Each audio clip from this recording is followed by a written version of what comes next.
Israel ഇറാനെ ആക്രമിച്ചാൽ മേഖല ഏത് അവസ്ഥയിലേക്ക് എത്തും, ഇസ്രായേലും ഇറാനും പിന്നീട് ഏത് തരത്തിലാണ് ശേഷിക്കുക എന്നുള്ള കാര്യമൊക്കെ ഇപ്പോൾ മീഡിയകളിലൊക്കെ പ്രാധാന്യത്തോടു കൂടി ചർച്ച ചെയ്യുകയാണ്. ഇസ്രായേൽ ഇറാൻ ആക്രമിക്കുക എന്ന് പറഞ്ഞ സാഹചര്യങ്ങൾ നിലനിൽക്കാനുള്ള സാഹചര്യങ്ങൾ വളരെ കുറവാണ്. അത്തരമൊരു മണ്ടത്തരം ഇസ്രായേൽ ചെയ്യാൻ സാധിക്കുകയില്ല എന്നുള്ളതാണ്.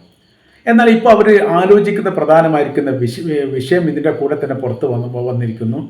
അതിൻ്റെ കാര്യം, പരമാവധി ഇസ്രായേലിലെ ആണവ രഹസ്യങ്ങളുടെ രേഖകൾ ഇറാൻ്റെ കൈവശത്തിലെത്തിയിരിക്കുന്നു. അങ്ങനെ അത് ഉപയോഗിച്ചുകൊണ്ട് അപ്രതീക്ഷിതമായി ഇറാൻ ഇസ്രായേലിനെ ആക്രമിച്ചാൽ ഒരിക്കലും തിരിച്ചടിക്കാൻ പറ്റാത്ത വിധം ഇസ്രായേൽ നടുവൊടിഞ്ഞിരിക്കും എന്നുള്ളത് യാഥാർത്ഥ്യമാണ്.